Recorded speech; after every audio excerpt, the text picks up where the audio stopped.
Salam alaikum wa rahmatullahi ta'ala wa barakatuhu. Marhaban. Bienvenue dans cette nouvelle lecture audio, toujours avec l'ouvrage intitulé La sociologie de Erving Goffman, écrit par Jean Nizet et Nathalie Rigaud. Chapitre 4, le non-respect des règles et la question de la folie. Nous explorons dans ce chapitre une dernière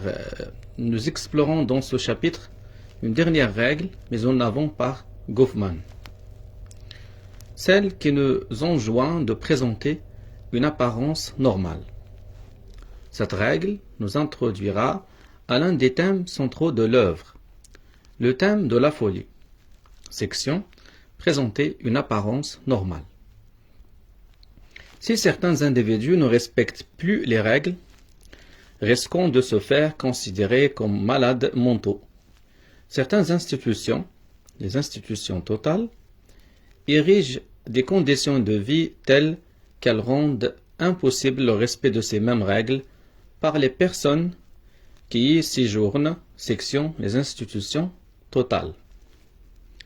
Présenter une apparence normale. Dans un article intitulé Les conditions de félicité, Goffman attire notre attention sur une autre exigence à laquelle doivent correspondre les acteurs lorsqu'ils interagissent avec d'autres. Leurs comportements doivent être compréhensibles par autrui.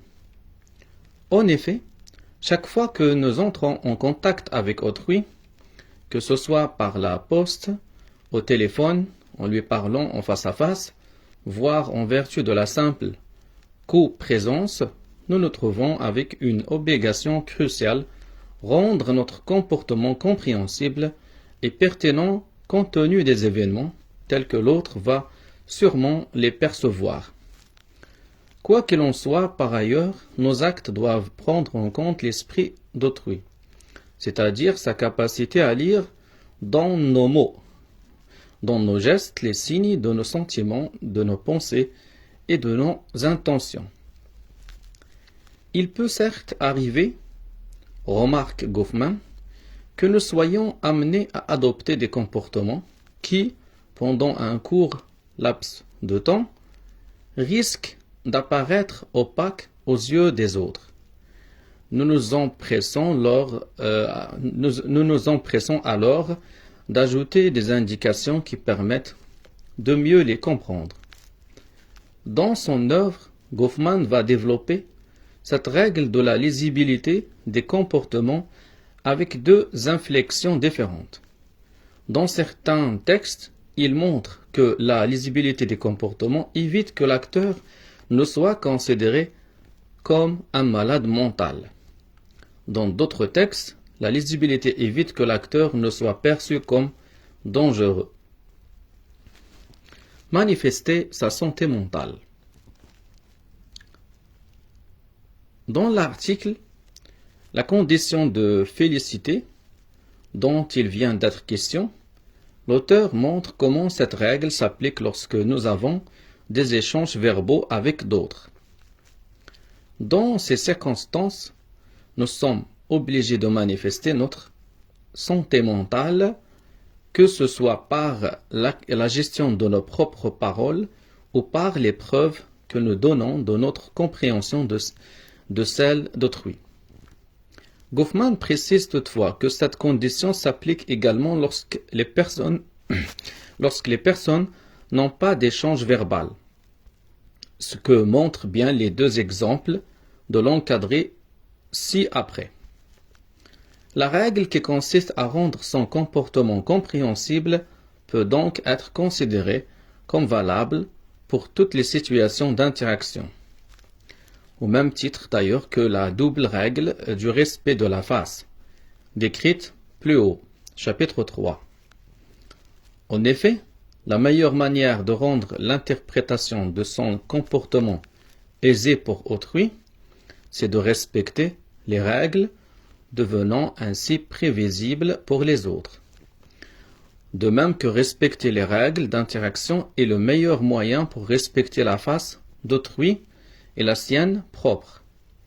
Respecter ces règles est la façon la plus sûre d'être compréhensible pour autrui. Rendre son comportement compréhensible. Dans les relations en public, ça veut dire dans son ouvrage intitulé Les relations en public, Goffman donne plusieurs exemples qui éclairent cette exigence, dont les deux suivants.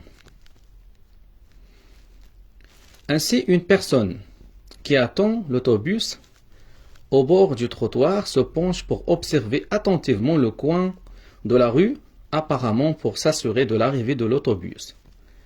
Alors qu'en fait, elle aura tout le temps de se préparer quand il apparaîtra réellement. Dans un avion, une hôtesse de l'air s'aperçoit au milieu de l'appareil qu'elle doit retourner à la cuisine où elle a oublié quelque chose. Claque des doigts et secoue la tête faussement écœurée d'elle-même. Dès ce moment, elle démontre clairement qu'elle n'est pas désorientée et qu'elle a toute sa lucidité et de plus qu'elle est assez solide pour se couper en deux afin qu'une partie d'elle-même puisse ouvertement juger l'autre. C'est ici que s'inscrit chez Goffman le thème de la maladie mentale. Le malade mental n'est pas pour Goffman quelqu'un qui serait porteur de tel ou tel dysfonctionnement psychique, mais bien avant tout quelqu'un qui ne respecte pas les règles de l'interaction, en particulier celles que l'on vient de présenter. Goffman traite ce thème de la maladie mentale dans de nombreux livres. Par exemple, son ouvrage Les rites d'interaction, aussi dans son ouvrage Asile, aussi dans son ouvrage Les relations publiques, ou encore dans son ouvrage Façon de parler.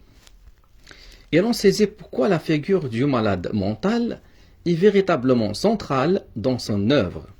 Elle permet, par contraste, de comprendre un aspect fondamental de l'ordre social, à savoir le fait que cet ordre se constitue par le respect d'un ensemble de règles.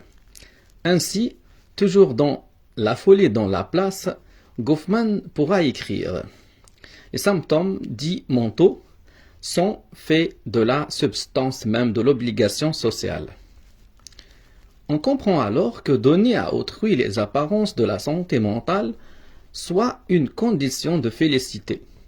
En effet, nous explique Goffman, la maladie mentale ravage l'ordre social, tout comme elle ravage notre sentiment d'identité. Certes, ce ravage est en partie contenu lorsque l'entourage se rend compte que la personne est folle, mais pas entièrement.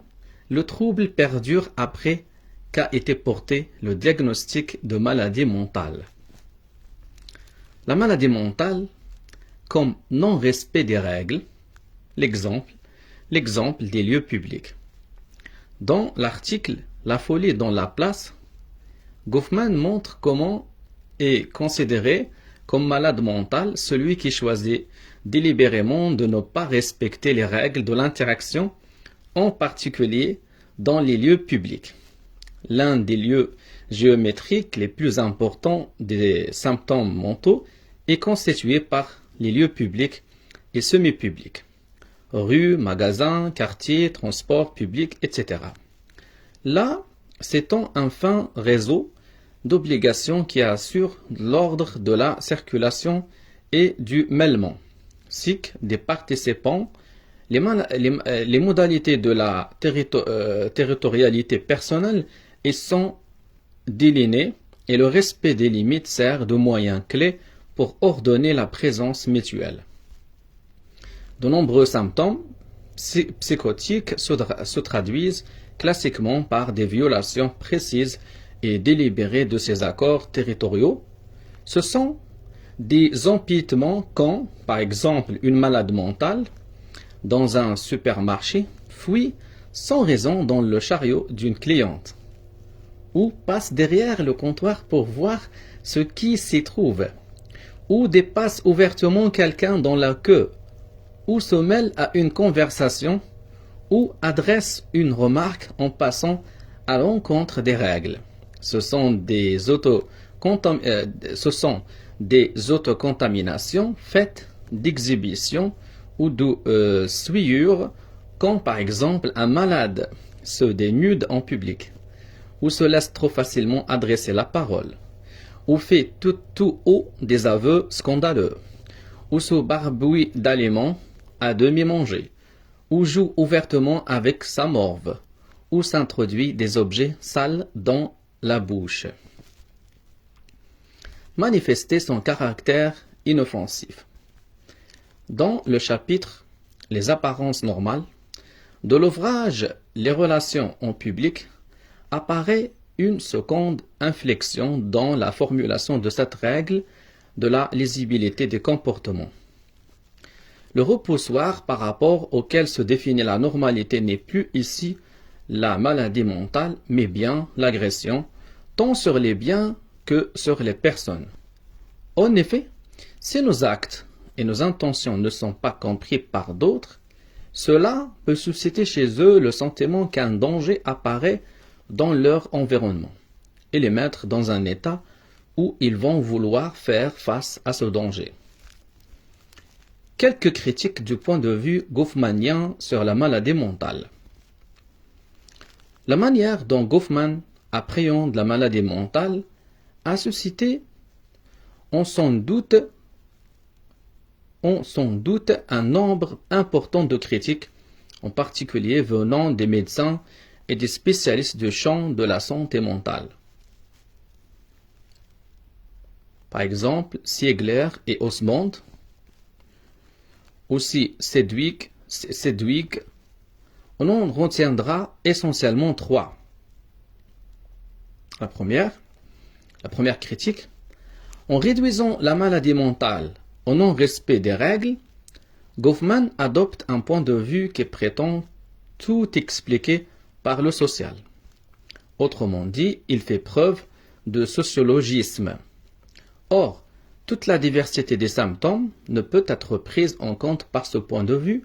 Par exemple, le soi fragmenté, aliéné, du schizophrène ne se laisse pas appréhender dans sa spécificité par l'approche générique de la maladie mentale que propose Goffman. Deuxième critique. Il s'enferme dans une position dualiste, distinguant radicalement d'un côté la maladie organique et de l'autre la maladie mentale. Il considère que la maladie organique, socialement neutre, n'empêche pas le malade de bien jouer son rôle. Là où la maladie mentale, au contraire, trouble l'ordre social par non-respect de ses règles. La critique repose ici sur le fait que la démarcation entre maladie organique et psychique varie précisément dans l'histoire de la médecine, faisant parfois l'objet d'âpres polémiques entre les acteurs du monde médical. La troisième critique adressée à Goffman, qu'il utilise parfois comme argument, soutenant son point de vue, l'impuissance du corps médical face aux symptômes dont sont porteurs les malades mentaux. Selon lui, les médecins se limitent à identifier les troubles et à mettre le malade à distance de la communauté. Ils ne soignent pas réellement le malade mental. Cet argument, sans doute déjà excessif au moment de la publication d'Asile, où les médicaments antipsychotiques n'étaient pas encore connus et utilisés, les plus encore aujourd'hui. Face à ces critiques, Manning, en 1992, rappelle que Goffman ne prétend pas que la maladie mentale se réduit à l'analyse qu'il l'en fait. Il montre plutôt que l'entourage des malades et à leur suite, les psychiatres se fondent largement sur ces critères de non-respect des règles de l'interaction. Or, derrière ce non-respect des règles, la maladie mentale est peut-être présente dans certaines circonstances tandis qu'elle est absente dans d'autres. Goffman s'inspire ici de l'analyse du comportement animal, des recherches éthologique montre en effet que certaines espèces animales manifestent fondamentalement deux modes d'activité. Tantôt l'animal vaque à ses occupations quotidiennes, il mange, digère, élève ses petits, etc. Ceci se produit tant qu'il a l'impression que tout est en ordre dans son environnement, tant qu'il perçoit que les apparences sont normales, d'où le titre de l'article de Goffman. Mais si son système de vigilance le rend sensible à une perturbation dans cet environnement, autrement dit, s'il perçoit une alarme, il peut, en un temps très bref, abandonner son activité antérieure et se tenir prêt à faire face au danger. Goffman transpose ceci aux relations entre les humains. Plus précisément, il s'intéresse à la manière dont un acteur procède généralement dans les lieux publics pour éviter de déclencher chez autrui des alarmes. Pour cela, il cherche à éviter que ses intentions soient opaques en fournissant une information sociale suffisante. Supposons que l'acteur vienne d'engager une interaction avec une autre personne. Par son comportement, il manifestera à des tiers de quel type d'interaction il s'agit. Vient-il d'abord un inconnu pour lui demander un renseignement ou rencontre-t-il une connaissance? Ou encore retrouve-t-il son conjoint auquel il a fixé un rendez-vous, etc. Cette information peut être véhiculée par différents moyens et Goffman s'attarde ici sur les signes, et en particulier l'uniforme, que possèdent les agents de police, portiers, etc., auxquels on peut avoir recours pour s'orienter dans les espaces publics. Ces signes permettent à ces professions d'effectuer leur travail sans déclencher d'alarme chez les personnes qui les côtoient.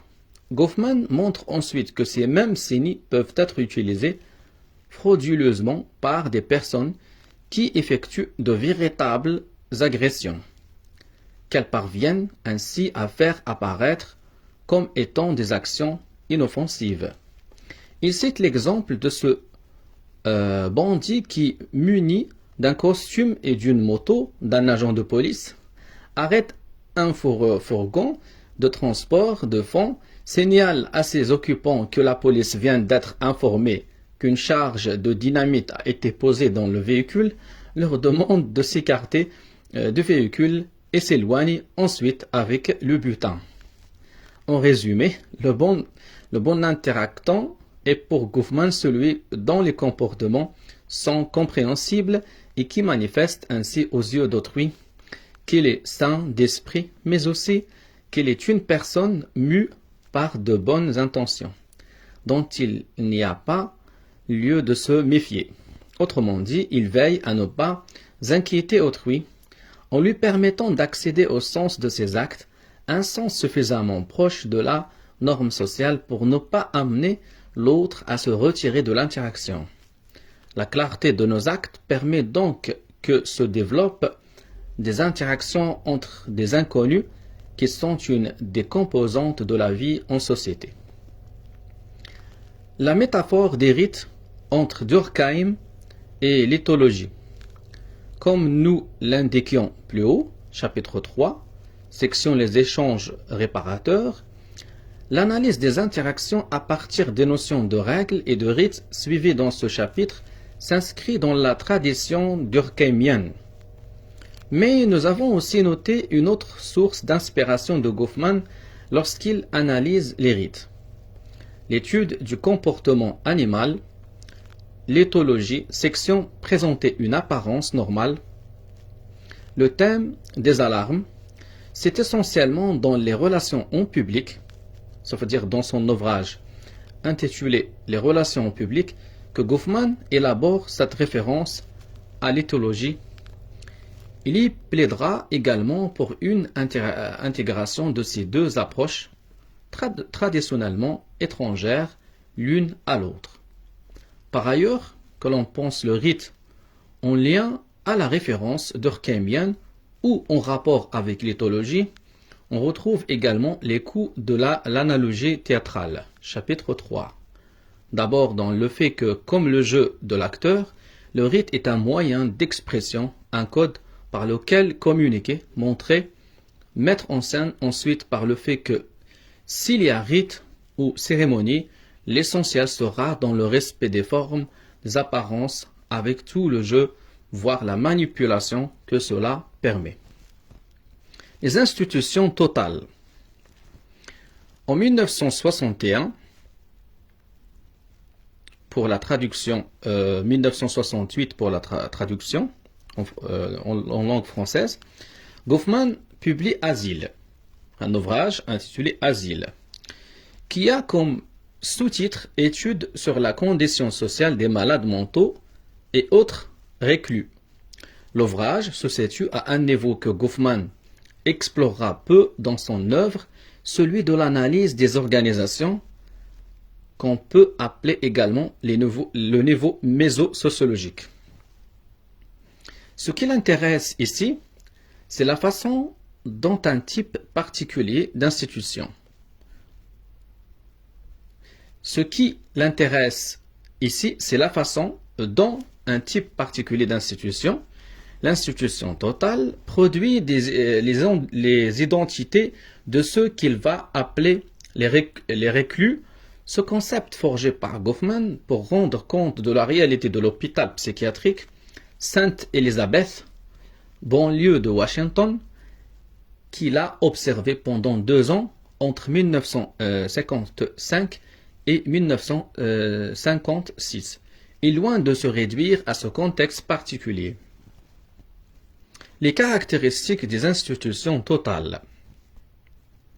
Goffman entame Asile, son ouvrage Asile, par une définition de l'institution totale comme, il dit, un lieu de résidence et de travail où un grand nombre d'individus placés dans une même situation, coupés du monde extérieur pour une période relativement longue, mènent ensemble une vie récluse dont les modalités sont explicitement et rigoureusement réglées. Là, c'était la définition de l'institution totale selon Erving Goffman. Les exemples donnés par Goffman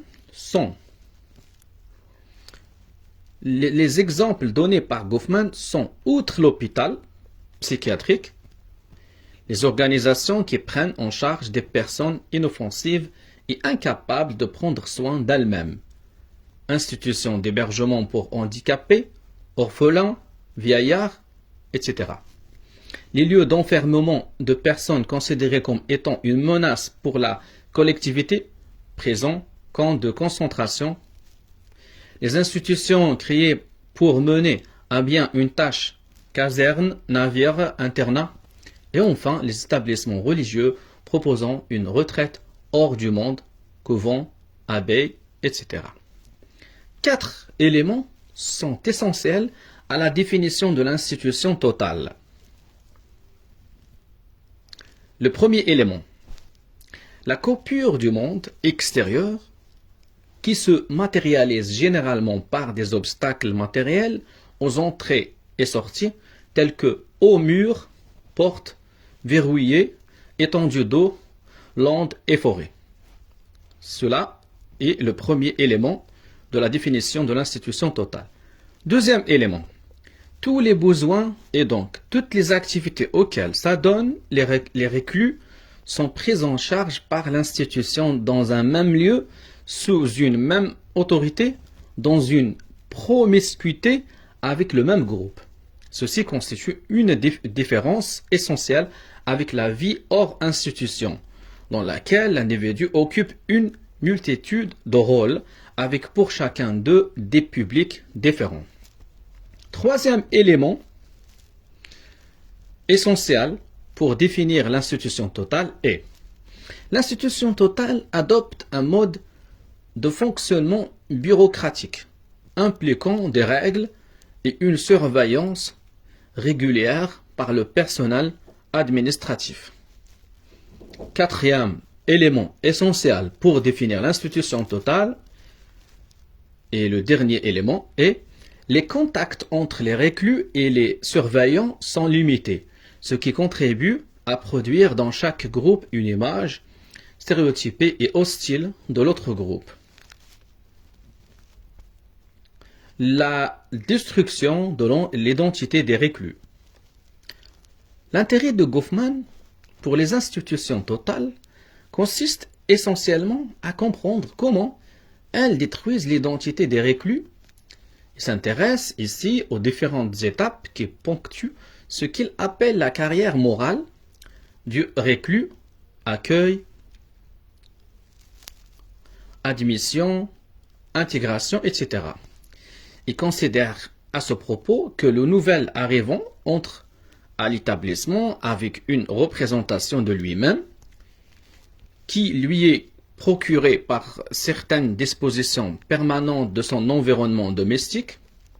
Dès l'admission, il est immédiatement dépouillé du soutien que lui assuraient ses conditions, en même temps que commence pour lui, selon les termes accrédités par certaines de nos plus vieilles institutions totalitaires, une série d'humiliations, de dégradations, de mortifications et de profanation de sa personnalité.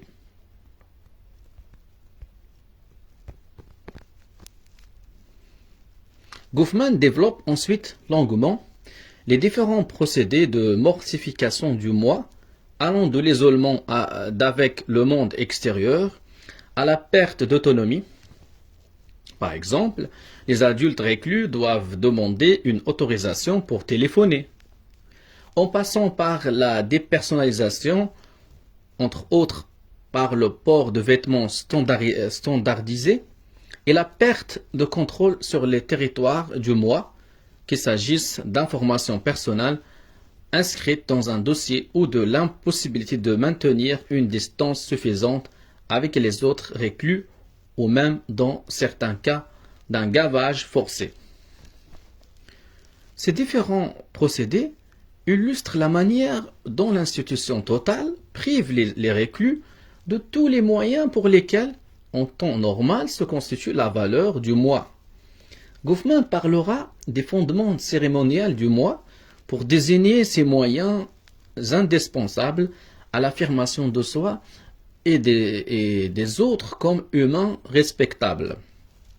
L'institution totale rend donc impossible les menues cérémonies par lesquelles s'exprime et en même temps se constitue la valeur du moi.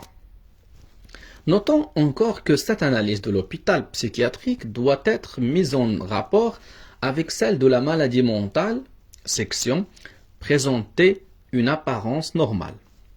Pour Goffman, la maladie mentale est avant tout celui qui ne respecte pas les règles. Pour Goffman, le malade mental est avant tout celui qui ne respecte pas les règles de l'interaction. Asile décrit le traitement qui lui est infligé, la profanation systématique de son identité. Un parallèle s'impose entre ces deux versants de l'analyse goffmanienne. L'interaction des règles sociales se paie par un traitement extrêmement dur. La maladie mentale est donc bien au cœur de l'œuvre de Goffman. Son analyse montre combien sont centrales les règles de l'interaction, tant pour le maintien de l'identité personnelle que pour celui de l'ordre social. Le moi comme résistance. Alors que dans toute son œuvre, Goffman insiste sur le fait que les identités se constituent par le respect de l'ordre social, dans son ouvrage Asile apparaît le point de vue inverse. C'est par la distance qu'il entretient vis-à-vis de l'ordre social, par la résistance qu'il lui oppose que le moi se produit. Cette résistance manifeste une aspiration à la liberté, un souci de repousser ceux qui repoussent. Quelles sont les formes prises par cette résistance?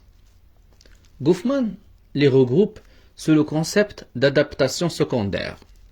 Si on définit comme adaptation primaire tout ce que fait l'individu pour se conformer à ce que l'institution attend de lui, et donc pour incorporer le rôle qui lui est assigné, on définira comme adaptation secondaire toute disposition habituelle permettant à l'individu d'utiliser des moyens défendus ou de parvenir à des fins illicites ou les deux à la fois, et de tourner ainsi les prétentions de l'organisation relatives à ce qu'il devrait faire ou recevoir et partant à ce qu'il devrait être. Les adaptations secondaires représentent pour l'individu le moyen de s'écarter du rôle et du personnage que l'institution lui assigne tout naturellement. Les adaptations secondaires des prisonniers à Auschwitz, une forme de résistance. Joan Michel, 2005, utilise le concept d'adaptation secondaire pour comprendre comment les prisonniers d'Auschwitz essayent de survivre plus longtemps que ce que les seules adaptations primaires par soumission aux règles du camp ne leur permettraient. Sa source essentielle est le livre de témoignages de Primo Levi. C'est un homme. Quelles adaptations secondaires met en lumière ce récit?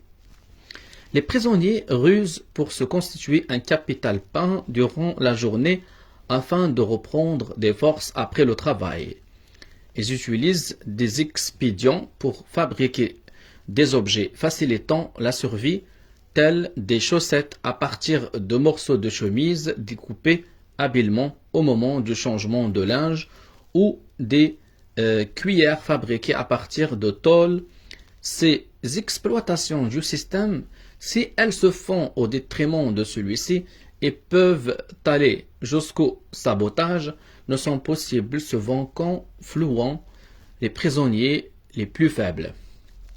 Primo Levi observe néanmoins ce que Michel appelle des microsolidarités. Des microsolidarités qui sont bien des adaptations secondaires dans la mesure où toute la logique du camp consiste à briser les liens entre détenus. Enfin, certains usages du corps, tels que se tenir droit, serrer ses souliers ou se laver, sont en apparence des adaptations primaires exigées par la discipline du camp.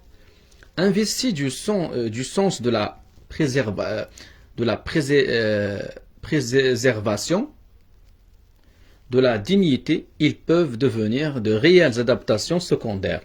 Ce témoignage donné par Primo Levi des adaptations secondaires rendues possibles par l'inventivité et les ressources inégales des reclus vient contredire l'idée courante selon laquelle les prisonniers des camps auraient été d'une absolue passivité. Goffman s'attache à repérer divers types d'adaptations secondaires. Exploiter le système, par exemple, en se faisant passer pour malade de manière à bénéficier de plus d'attention de la part du personnel, planquer dans ses poches ou dans d'autres lieux protégés des objets personnels interdits, mettre au point des systèmes de transmission pour ces objets, occuper des zones franches, c'est-à-dire des espaces normalement interdits où la surveillance est relâchée, ce qui permet d'y développer des activités qu'on ne peut pas avoir dans les parties de l'hôpital plus étroitement contrôlées, etc. Bien qu'il consacre aux adaptations secondaires une analyse détaillée, Goffman reconnaît explicitement qu'il ne faut pas surestimer leur importance quantitative. On a en effet affaire à une institution totale qui, par définition, utilise des contrôles puissants. Par ailleurs, une certaine honte est attachée dans l'hôpital psychiatrique qu'il analyse au statut de malade mental, ce qui freine la solidarité entre les reclus. Dès lors, plutôt que de développer des adaptations secondaires, de nombreux malades adoptent d'autres stratégies.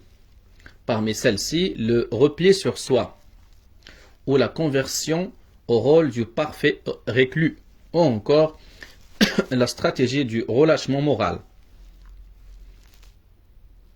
Par cette dernière expression, Goffman désigne le comportement de ceux-ci confrontés à une atmosphère générale.